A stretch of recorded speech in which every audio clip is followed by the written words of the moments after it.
All right, let's get to it on this episode of The Corner Booth. And gang, the election is over. Yes. Thank God. That's right. Thank God is the first thing you say. So first, let's start with Valerie Plante. We had a chance to talk to all three of the candidates.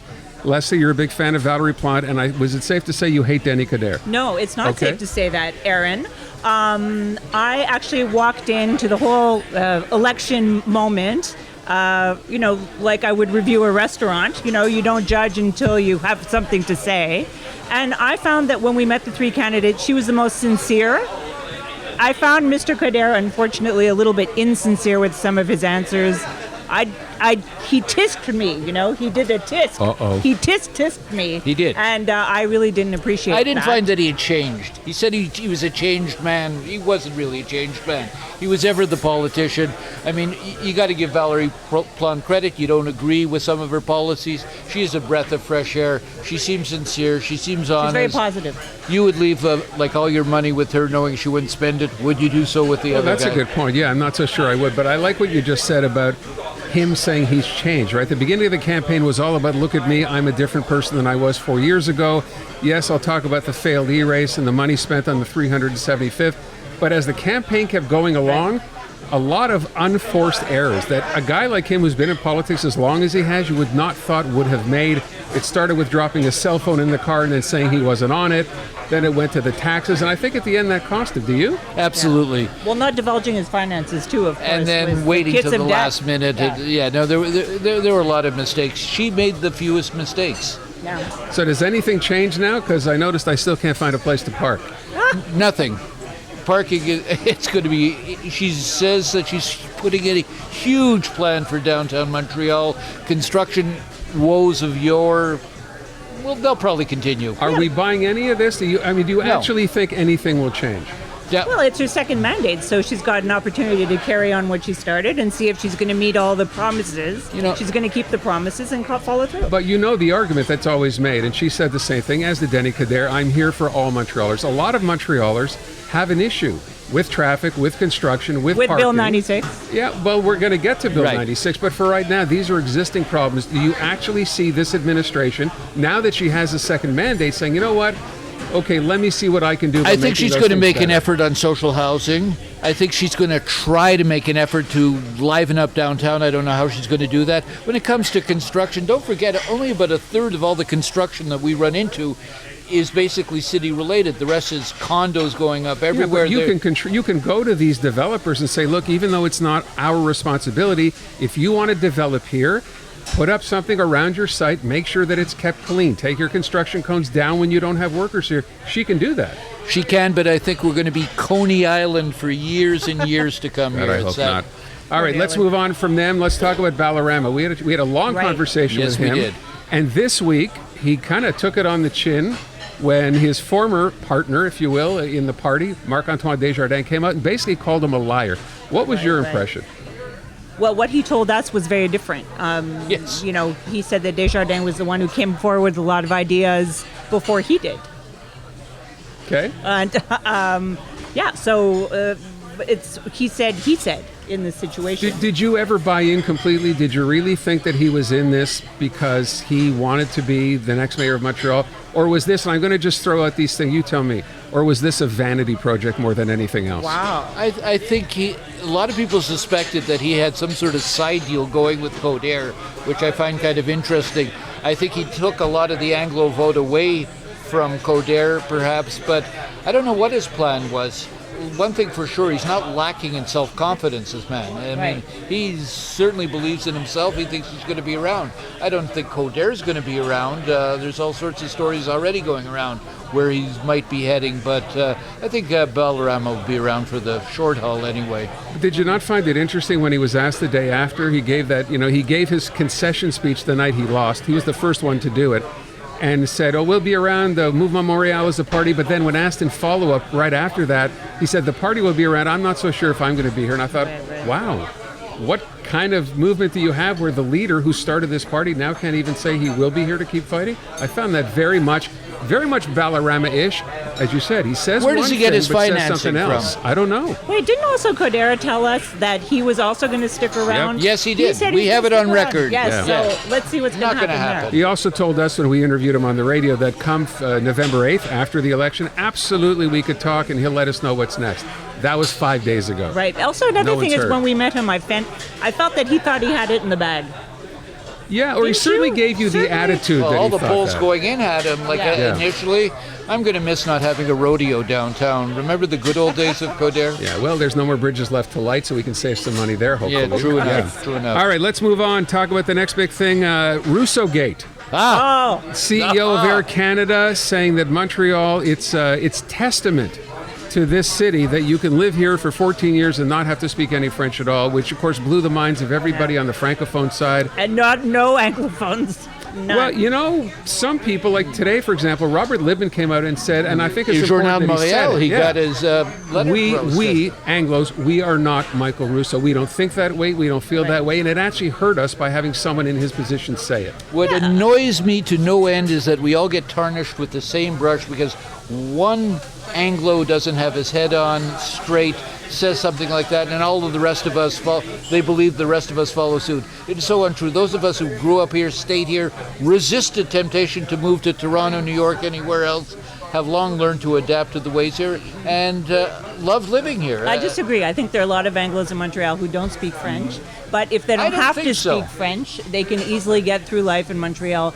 not speaking French. I just think a man in Russo's position at Air Canada Is ridiculous. It should be a prerequisite for the job. Well, Air Canada, I mean, it's a government No, corporation. I really do. I think for the Francophones to think there aren't a lot of unilingual Anglophones in Montreal is a bit, I mean, we all know. I mean, I disagree with you guys if you're saying that everybody here is English is bilingual. No, there are a ton of people who don't speak French who get through life, but they're missing Right. out on the city. Well, to be fair, there are a lot of people here who speak Italian, Greek, Portuguese, whatever, who came here who perhaps never learned French. Right. That's a previous generation. I'm not so sure that's the case with the current generation. Right. Those kids tend to learn French, and they speak Yeah. French fairly well. Yeah.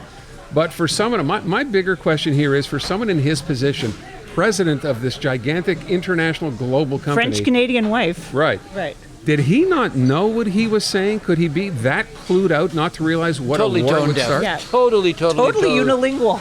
But like Terrible moronic French. that he would not even understand that going in. Interesting though, there's not going to be a Lavalan gate, I understand, because this is not a crown corporation, A, Lavala, and B, I mean, our premier Legault does not want to scare away people, I think, because he's very much into the economy, he's very much into business. And if it's not a Quebec or a Canadian corporation, I don't think he has issues with someone coming from Scotland here to shore up the company and shore up the economy. So I'm wondering if we're going to get the same kind of reaction when he makes his speech on Monday, Yeah. Mr. Lavalin boss. I think Mr. Lavalin said today, if I read this right, a headline in the Journal that he's postponing it. He will not be doing his speech to the Canadian club. Wise move. 'Cause Maybe, He will yeah. get roasted. The reaction to this in the rest of Canada, there was an article in the Globe and Mail, et cetera, is they're saying as CEO, they don't have to speak French. If the guy's doing his job, business is up, things are doing well, why does it matter? But of course it does matter because A, the customers, B, Air Canada has Whoa, a hang on. terrible... Why does it matter for the customers? People who work at Air Canada are bilingual. Why does the president have to be bilingual? Air Canada already has a dismal record for language issues on their airplanes. So as soon as Francophones see that the CEO, he's the president of the CEO, CEO doesn't speak their language. Also, 14 years in Montreal not speaking French, yada, yada, No, yada. absolutely yes. He to speak represents French. the company. He represents the country. He should represents represent the company. coast to coast. So you mentioned the Globe. There's a story today as well suggesting, we see this one way in Quebec. The rest of Canada sees it a very different way. Like, why does he have to speak French? Then the question And his becomes, name why is does Air Rousseau. Canada even have to stay in Montreal? It's an international company. It could be headquartered anywhere. Why even stay here if this is going to become such a big thing? They have to throw us some spare change. Wow. Because they've taken all the other head offices away from us. This is the last look, and there's the risk of that happening again. You're right. Yeah, right? Absolutely. It happened when Bill 101 was introduced. It could happen But again. Aaron, I think if Air Canada was in Toronto, the CEO should be bilingual. Okay. It's Air Canada is a Canadian company. I think you might be the only one who thought that if they were headquartered in Toronto or Winnipeg or Calgary, he wouldn't have to speak French. Yeah, but it's Toronto and the rest of Canada less and less interested in what's going on in Quebec when it comes to language rights. Are they all kind of sick and tired? Apparently, this is the big feeling from outside of Quebec. It's the rest of Canada saying, whatever. And that's a big problem if the rest of Canada is saying to Quebec, we don't care anymore. And they should. How many head offices have we lost Lots. over the decades? I mean, this is the last biggie. Well, Yeah, and That's not reason to lose the office here. One of No, the it's last not. And he's taking French. Oh, good. Je m'appelle Michael Russo. He's got a long way to go. Okay. We move beyond that, Yes. and I wasn't going to talk about it, but you brought it up in a way. So Bill 96, which we don't have a Bill 96, we just have a lot of talk about it. The latest salvo seems to come, if you go beyond Michael Russo, from this story the other day, that there are too many allophones in English language CEGEPs in Quebec. Not anglophones, allophones. They now represent a majority in English CEGEPs, and this is fodder for the CAC to say, oh, well, look at that. Too many allophones, we have to restrict how many of them go to CEGEPs. What do you think? I think the whole thing is nuts because basically, I mean, it's a whole historic Anglo thing. I mean, how many of these allos are really allos and not really, who knows? But the point being, who's really hurt by all of this? Not Anglos, not allos, it's Francos. I mean, if they want to continue on in an education, we're not suffering. They're the ones being cut off in the sense they've gone all through elementary school, high school in French. If they want the opportunity to move on, why can't they have an opportunity to go to an English CEGEP or whatever they want if they want to go to university elsewhere? But I think it's punishing them the most. We're not being punished in this. Yeah, with the allos, though, the allos. The allos. By the way, kids- the allos, the they kids who went to want to- elementary and high school in French. In French. For the kids who want to be bilingual, to have better job prospects, just to learn another language, especially a language that's so important, let's say in the business world, internationally, is English. And also, let's be honest here, it is much easier to learn for people who might be having a difficult time. If French is their second language, maybe it would be easier for them at the CEGEP level to get higher marks, because written French, I will say this till the cows come home, is a lot harder than English. So it might be a breather for them to be taking another language that's not as difficult, that they may be struggling in. And it might be more kids who stay in school if they can do it in the language of their choice. And let's not forget, when they're 18, they should make their own decisions as adults about what language they will be educated in. Yeah, and that's a good point. Why is the government even stepping in here? Indeed, if you want to go at that age, you're an adult, consider that. You ought to be able to make your own decision. Absolutely. Right? I have two kids who one in CEGEP and one who just left. They're all, it's a tough time for them, and to take away options for them of what they can study and what language they can study in, so many kids are just going to say, forget it. All right, let me move on to something perhaps more important than anything we've discussed so far. Big Bird? How do we fix the Montreal Canadiens? I'll sit this one Whoa! out. I'm not a hockey fan. At all? Well, especially now. Now, yeah. I like when they win, which was back in the 90s. I don't think there's an immediate fix here. You're dealing with a lame duck general manager, a team that has a team that does have a captain who's like 18,000 miles away out west in Shea Weber. They haven't replaced. A star goalie who's gone. A star goalie who's gone. A coach who has no confidence at this point. Players who have no confidence. Yeah, it's a recipe for disaster. I'm amazed that they pull in record crowds still. This is unbelievable. Although you're starting to see more empty seats than you ever would, I think, at games. But they're all nowadays. paid for anyway. Probably. They just don't want to show up. It's unbelievable. There's no quick fix here. What do you think? I don't think there is a quick fix either. I think you're stuck with the lineup you have, and these are guys you've signed in the last couple of years. A lot of new faces like Toffoli, like Anderson. I think we were so transfixed last year in the playoffs and thinking, wow, look how amazing these guys are, because we went as far as we did. They got stuck in they were in a Canadian division that they could worm their way through. But they gave us a pretty amazing run, and we thought, well, that must be a harbinger for what's to come this year, and of course it's nothing like that at all. So I'm not sure there's a quick fix either. Well, we've always got the Club de Foot. Is that a chiropodist clinic? They're going to change their name back. That's the rumor. Really? Yeah. Club de Foot. Club de Foot Montreal. Yeah, no, that never worked. I wanted to be in that board meeting. So just last thing on the Canadians, Carey Price, him coming out this week and saying he has a substance abuse Your problem. heart has to. Oh, I mean Right. that's incredibly brave of him to go up and talk like that. And I mean, everybody, our hearts have to be with him, no matter what happens with the rest of the team. I mean, you got to give this man credit for being that out there and honest about what's been bugging him for so many years. I mean, this guy just came up so quick, never had a chance to adjust, never had a chance to lead, like none of these people, a normal life, and he's always been under the spotlight. Huge fame. The pressure is like enormous. The expectations have been so high for him. So, I mean, good on him for dealing with his demons and trying to get through them, and wish him only the best. Absolutely. Why do you think we're seeing more, I don't want to say more and more, but more of this now than we would have seen a generation ago?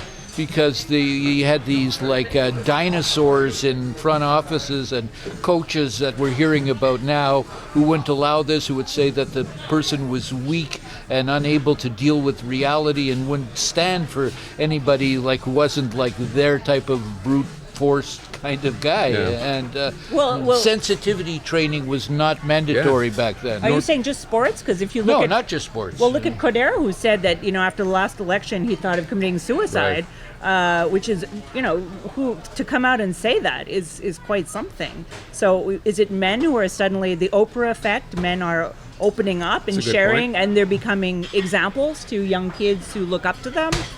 So we say this is a good thing that people are actually stepping up to do this now, whatever But field they happen you're right to be about in. this. It's a new reality brought in, like it. I don't want to say Oprah effect, but certainly women have come to terms with this a lot quicker than men have over the years. That's fair.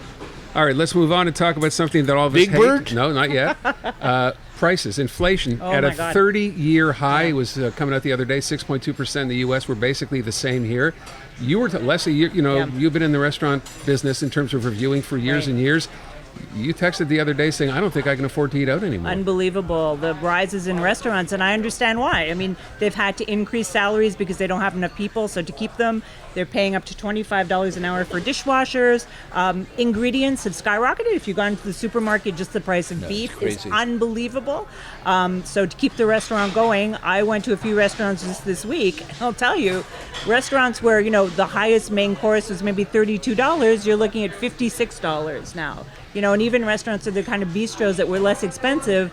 I'm seeing places like L'Express where you're seeing $30 main courses you're that they absolutely did right. not have before.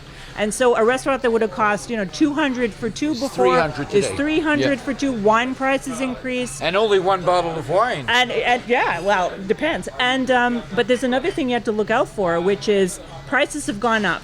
But I'm not guaranteeing that quality has necessarily gone up. I think a lot of chefs will start buying things because they don't have enough staff to make them. For instance, soup. There are a lot of things that along the way could be picked up from a commercial kitchen instead of being made in-house because they don't have the hands, So that means that the quality might suffer. There's one chef in Montreal who decided to put out a $250 menu because he says if he doesn't, per person, So per person, $250, Le Mousseau, very gastronomic, amazing restaurant. He says if he doesn't do that, he's done. He can't. The loans, the debts, the problems. How much the staff. alcohol comes with that? None. I was going to say, how many for- people are going out for No. $250 per plate dinners? I'm getting gassed for this gastronomic thing. Yeah. So this is a big thing, and this is also a big thing because we have a city that's such a restaurant city. We have a city that's renowned for our restaurants. They're hurting. They don't have staff, and That could change though, because the CERB is over, and they're going to have to get back to work. A lot of these guys who are sitting back at home and women. Well, that's what we've been saying for a while. We knew but the would be over CERB in just October. ended. Just ended. But I wonder, is that enough? a lot of people have walked away from the restaurant business. But what are they walking to? There's a lot of jobs There out are there. a lot of jobs, but there's another thing too, which is the restaurant I went to with the very high prices was packed. So people want to go back to restaurants because we're all excited. We want to go back. Now we can go back. There are more spaces. It's easier to get a reservation. So you're painting a scenario where restaurants will become for the rich or the well-off because no one else can afford to go there. Yeah. Except for Greenspot. Yeah. Which is always That's very where we're at accessible. Greenspot, yes. I will ask one other thing. This whole idea of how long this is going to last, nobody obviously knows. Right. But we're also dealing with this other issue now of supply chain, right? You can't get a Yep. lot of things that you could get. Yep. And I wonder, how long does that last? And I actually heard, I almost laughed out loud. You remember Kellyanne Conway? Yes. From the could Trump forget? administration? Yes. Yes. Who was saying, Who could when forget? Donald Trump was president, we didn't have supply chain issues. Right. We also didn't have a pandemic. Because we quite had frankly. chains. So Right. I wonder, how long do you see this, best guess, going on before we get back to what you might call normal? Apparently a long time. This is a worldwide They're problem. saying 2 years. And one of the problems is there are not enough truck drivers. So maybe a lot of truck drivers And that's also a good walked paying away. gig, yeah. Can you So- ever remember a time, we were talking about people getting out of the restaurant business, they didn't want to work for that kind of money anymore? Right. I don't remember a time ever, and I'm talking about radio ads that I've heard lately, with more ads for people looking for workers and offering signing bonuses. FedEx, Amazon, if you go to Amazon, Right. they'll give you $2,000 as a signing bonus to take a job.